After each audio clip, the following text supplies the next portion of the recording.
guys, it's Mr. Rose, and we're going to finish our 12.2 notes. So hopefully I'm getting all this to work.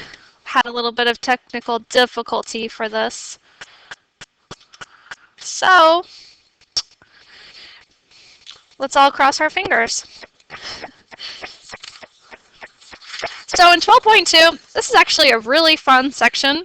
So we're going to be using transformations. You can do some powers and roots, but really what we're going to be doing is the logarithm part. Yay, it just worked. I haven't been able to write. It just took me like a week in technology helping because they updated Smart. Anyway, okay, so we're going to be using logarithms. Usually LNs are the easiest. Then we can make still predictions on the least squares regression line by basically doing transformations to get it to be linear again. But there will be a slight pause in between the slides because now I gotta walk back and forth to the computer. Okay, so we learned about some things in chapter 3, how to get, how to find that line of best fit and how to interpret it and everything. So we're gonna just be expanding on that. We're gonna do transformations like I said, and I'll bring that up in a second, but basically I just wanna show you what I mean. So if I started with my linear regression, and let's say that I ln'd both the y and I ln'd the x. So now I have ln of that, or not y, but y hat, the predicted y. And I want to get y by itself again, so I just e it, whoa, okay. I don't know how I just moved that. That was kind of fun though. All right, so now I'm going to have e to the a times e to the ln of x, and remember I'm going to bring that exponent up to the b. So y hat will equal e to the a, which is some number. E's and ln's are going to cancel, and now I have x to the b, some number. So if I have, this looks like the general form. Oh, golly. Okay, I'm going to come up here. This looks like the general form. Sorry, b times a to the x. Wrong one. Just kidding. I'm getting all flustered. Like this. Generally, that is going to be called your power equation. So like x squared, x cubed, x to the fourth, these are all powers. So this is a power model. So if I ln both, I'm going to get a power model. Okay? Now let's see if I just ln the y.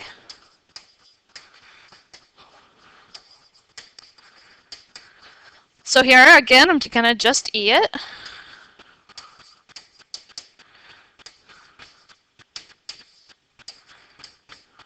So now I have e to the a times e to the b all to the x. So this is a general form. If I have y equals b times a to the x, this is exponential. So if I only ln the y, I get exponential. Pretty cool. So if you feel like when you're looking at the regression equation, if you feel like that looks like it could be an exponential fit, then to get the least squares, like to get your equation out of it, then you could ln just the y data. If you feel it looks like a power model of some sort, then you could ln the y and the x data to get it to be linear.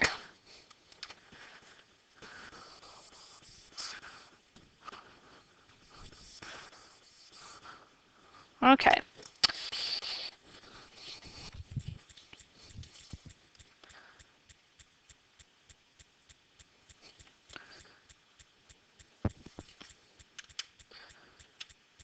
So, applying a function such as the logarithm is going to be transforming the data. So here's just a little example.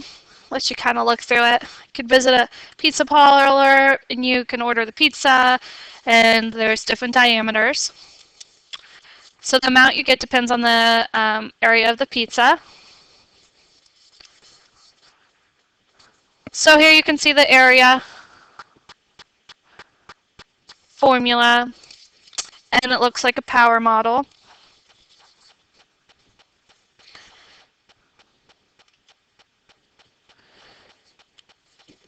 So here I could say that it's a power model, but I could still get a linear relationship.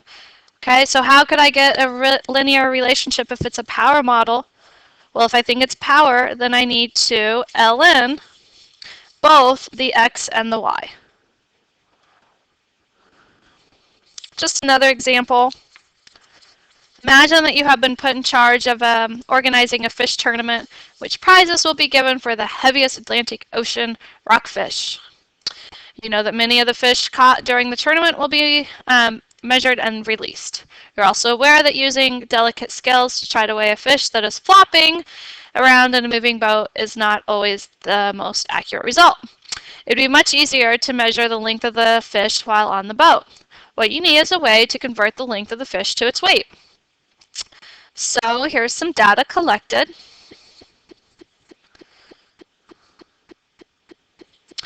And because the length is one-dimensional and the weight, like volume, is a three-dimensional, then you could make it a power model.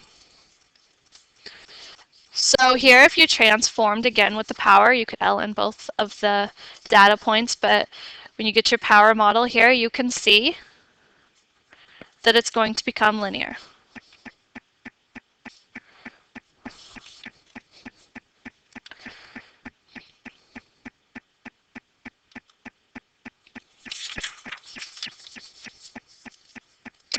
Okay, so here's your little Minitab output from different transformations that they could have done just besides cubing or cube rooting. So here you could see that they cubed the length but did nothing to the weight. So this is your x and this is your y.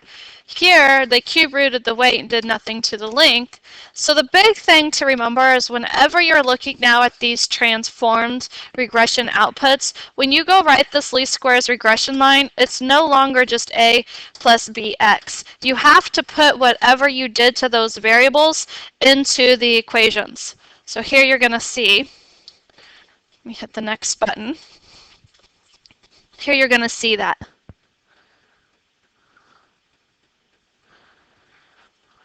So in transformation 1, the x was the one that is, so when I kind of think about y hat equals a plus bx, so the x variable is the 1, so now I have to write x cubed, or length cubed in context of the problem. Over here, this is the one that was cube rooted, so we have to do the cube root for the y. So that's the important thing to remember here, is when you go write those, you insert the transformation. Then you could go solve for y by doing appropriate algebra. So then it says, okay, he caught one that's 36 centimeters long. Use that data. So in the first one, I could plug 36 into my formula and I get my predicted weight. And the next one, however, when I get the 36, I'm then going to have to cube both sides to get my predicted weight. So you can see that they're roughly equivalent. Try to move this for you. Okay. So here you can see they're roughly equivalent.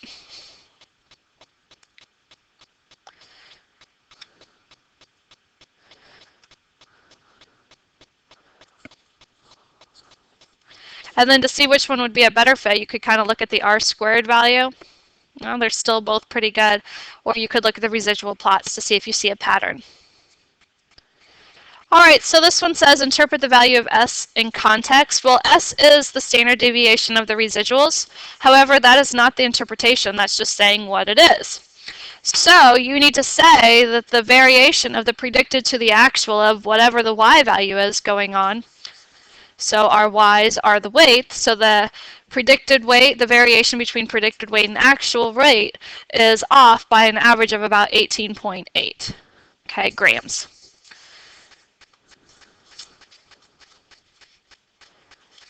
and make sure, like, again, that you're saying it with any of the transformations. Okay. Here on transformation 2, it's off by about 0.12 grams.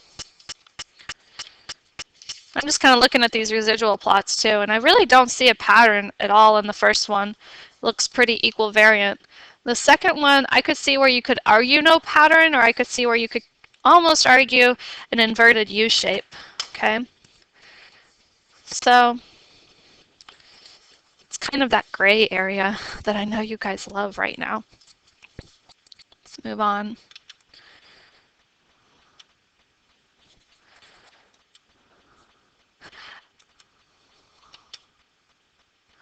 Okay, so this is just kind of saying, hey, we can use some different ways to transform. You can cube root, you can raise it to the third, or just p root, or raise it to the p. But the really common one that we did is the logarithms. And that's when we talked about to get the power, you log both the y and the x, and to get the exponential, you only log the y.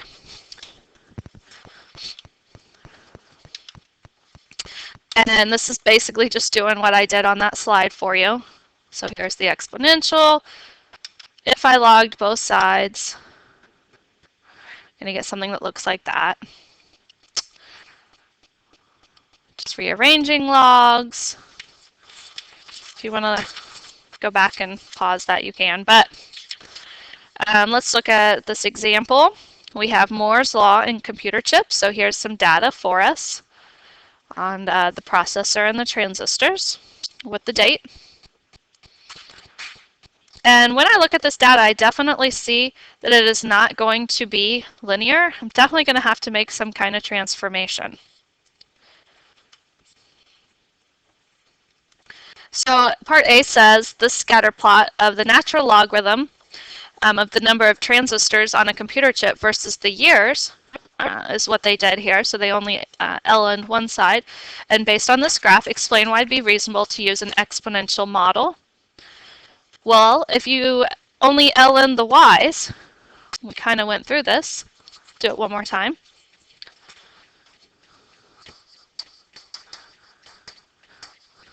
So if all I did was ln the y, then now I'm going to raise both sides to the e.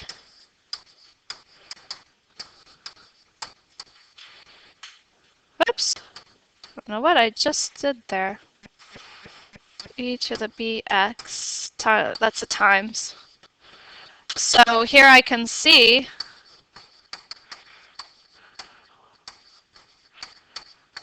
that I get out an exponential. And when I did the exponential, this definitely looks fairly linear.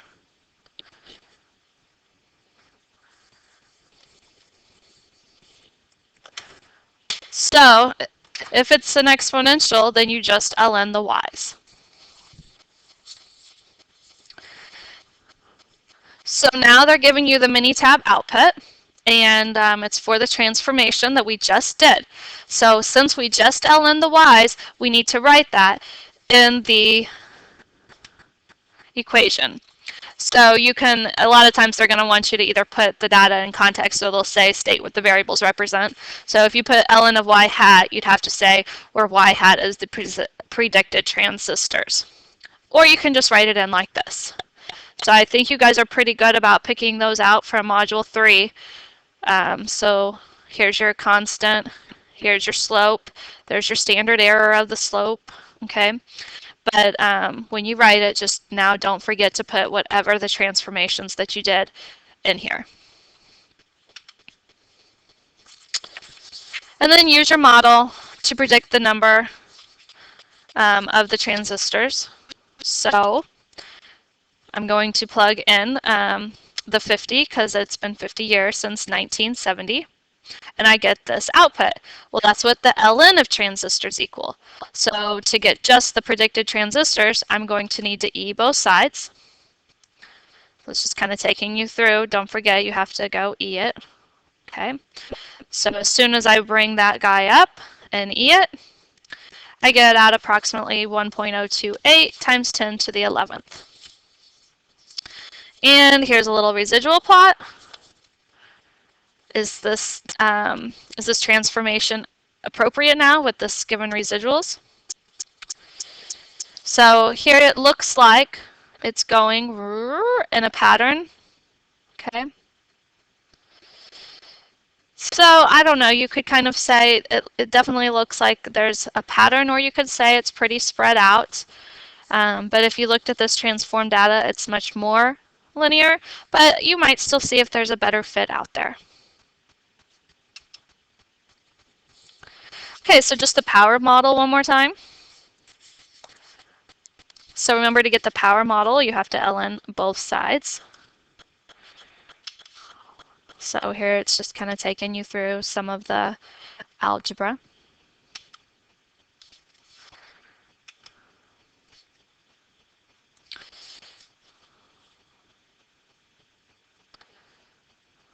Okay. So an example with the power model here. So let's see, on July 31st, 2005, a team of astronomers announced that they had discovered what appeared to be a new planet. Originally named UB313, the potential planet is bigger than Pluto and has an average distance of about 9.5 billion miles from the Sun. Could this new astronomical body, now called Eris, be a new planet? At the time of discovery, there were 9 known planets. Here is the data in astronomical units and period of revolution of those planets. Describe that relationship. So here, remember, there's 3 things when you describe. You have to do strength, the form, right? If it's positive or negative, if it's strong, and if it's linear or not linear here. Well, here it looks fairly strong if I was going to connect those, but it looks somewhat curved. So I'd say it's nonlinear, slightly curved up, and it is positive. So don't forget to always comment on those 3 things. So based on the scatter plots below, so in this guy you can see that they only ln the y's. That would give me an exponential, and here they ln both the y's and the x's, and it looks linear. Whoa, okay, so which one's more appropriate? Well, the one that looks more linear. So in this case, a power model is going to be more appropriate.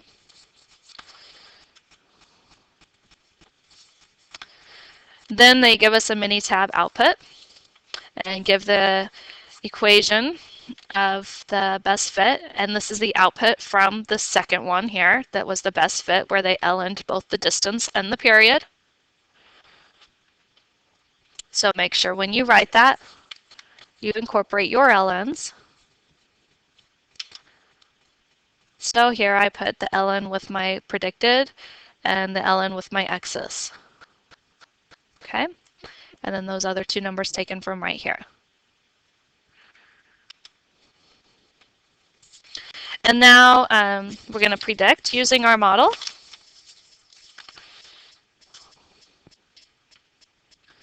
So we're going to plug in our number.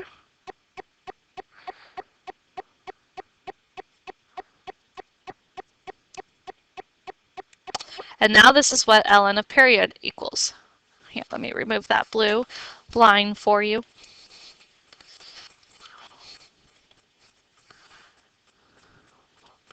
So when I plug in the 9.5 million, billion, trillion, and 93 million, I get the 102.15. So I'm going to go plug in my 102.15, and that still is going to equal the ln. So to get my predicted period, I need to e both sides still. Okay, sorry, I don't know why I just laughed at that. Actually, I do, but anyway. So after eing both sides, I get approximately 1,032 years. Oh, that is a long time. Oops, I just brought that up, but let's go ahead and read. Here's a residual plot.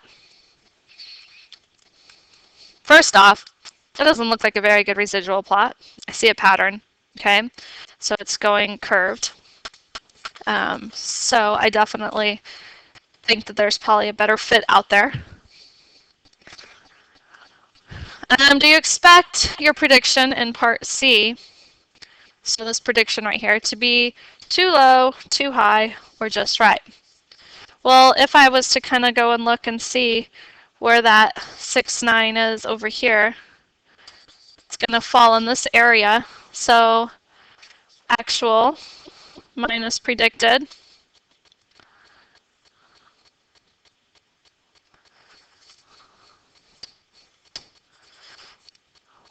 So my prediction is too low.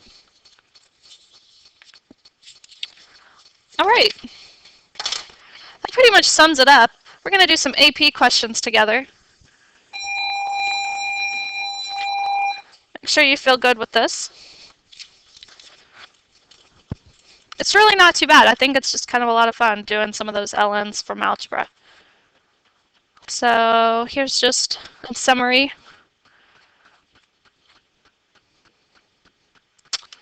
And let's do this AP example. Okay, the Earth's moon has many impact craters that were created when the inner solar system was subjected to heavy bombardment of small celestial bodies. Scientists studied 11 impact craters on the moon to determine whether there was any relationship between the age of the craters and the impact rate. Here's the data. Okay, not very linear. So describe the relationship. So we just kind of did something like this. We need to hit on 3 different things.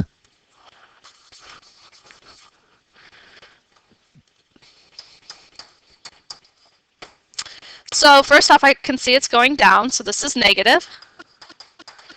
I was going to kind of talk about this. It is definitely nonlinear. Okay, so it's curved. But the strength, I mean, it looks like they're all going to hit that curve that I just had. It looks very strong.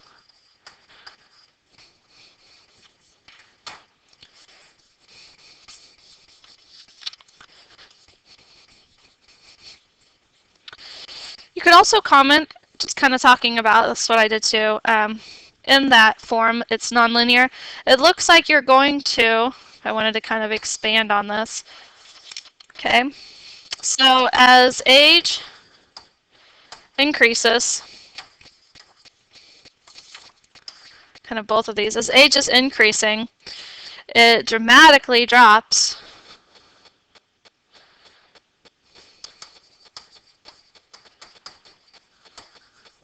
So that impact rate drops dramatically for, I don't know, the first like 0.8, 0.4 to 0.9 even, but like 0.4 to from 0.4 to, I don't know, we can say 0.6-ish, 0.9-ish, okay?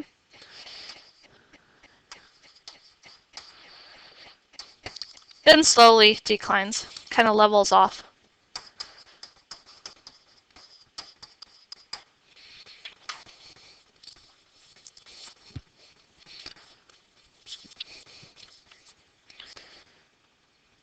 All right, part B. So here's that mini tab.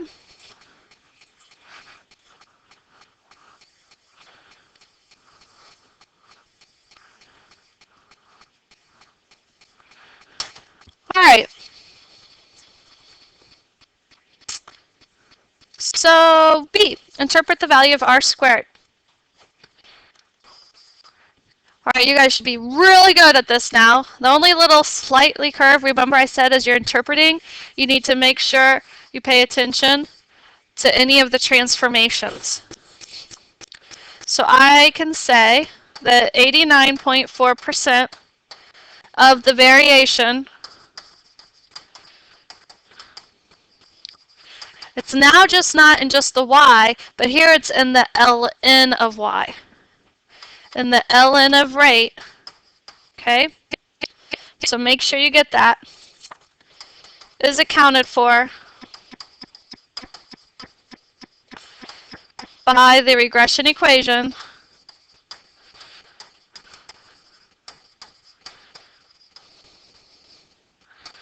of that ln of rate and the ln of age. So make sure you get both of those. And then part C, comment on the appropriateness here. So here, it definitely looks in the residual plot that there is a U shape, so I definitely just see a clear pattern, so this is not a good fit. So don't just say I see a U, you got to tell me where you see it. And it's in the residual plot. Don't just say in the graph of what?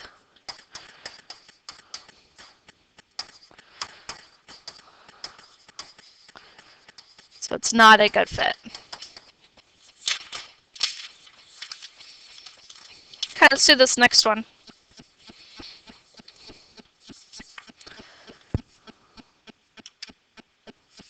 Oh, and there's the answers from AP if you want to read through those. All right.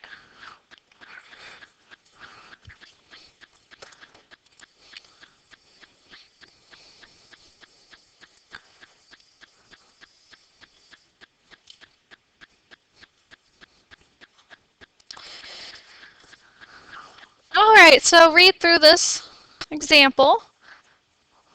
And when you're ready, unpause me. So A says, provide an interpretation in context for the estimated slope in Model 1.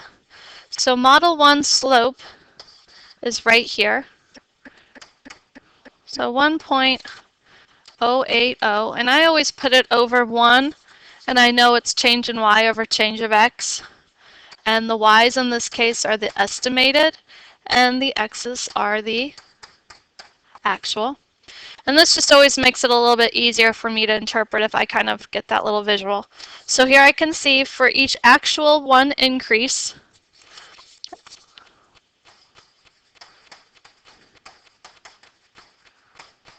one foot increase, the estimated increase of 1.08 feet. So subjects, just kind of reading what they said in the wording. So subjects estimate an increase of 1.081 feet. All right, part B. Explain why the researchers might prefer Model 2 to Model 1. Well, Model 2 has a slightly bigger slope, so it looks like I don't want to talk about the slope here. I don't want the estimated to be bigger than the actual. So let's see, what else could I talk about? Well, what about the y-intercept? Here it says when they're completely together, they still think they're apart. But in Model 2 it says when they're completely together, they think they're completely together. So I would talk about that in B. So here in B, or Model 2, the y-intercept is 0. So if the objects have no distance between them, they would likely guess correct. So that's why I might use the Model 2. Okay, C, test the researcher's hypothesis. Yay!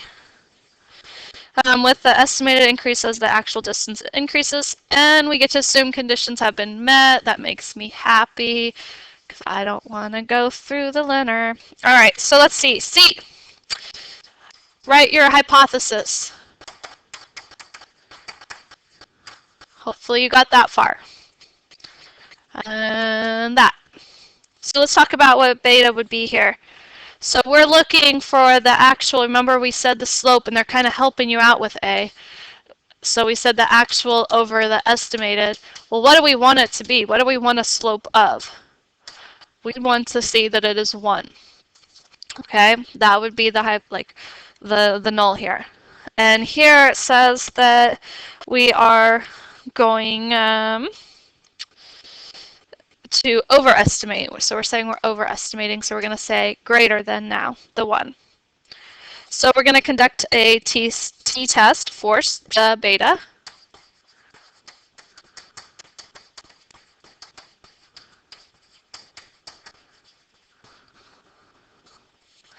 And it told us to assume conditions are met.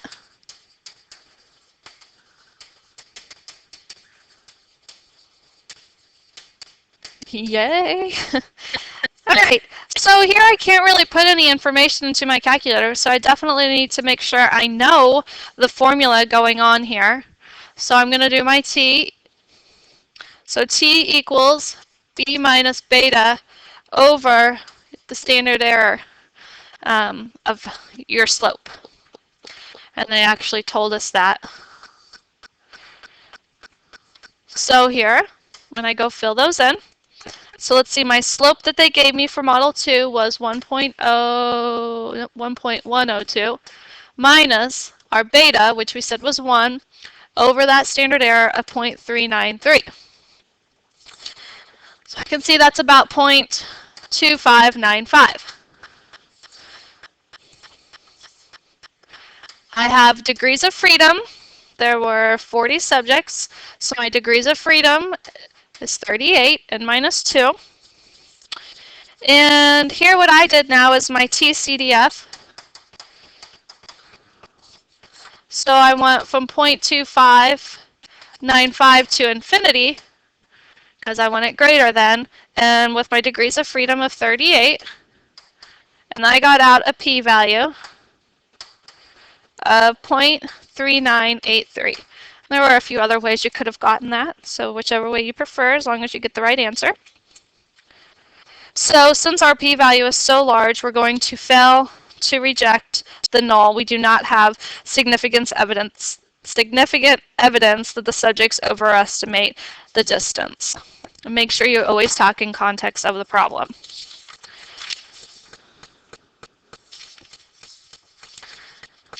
All right, so good luck on this. Hope you guys do really well. And if you have any questions, let me know.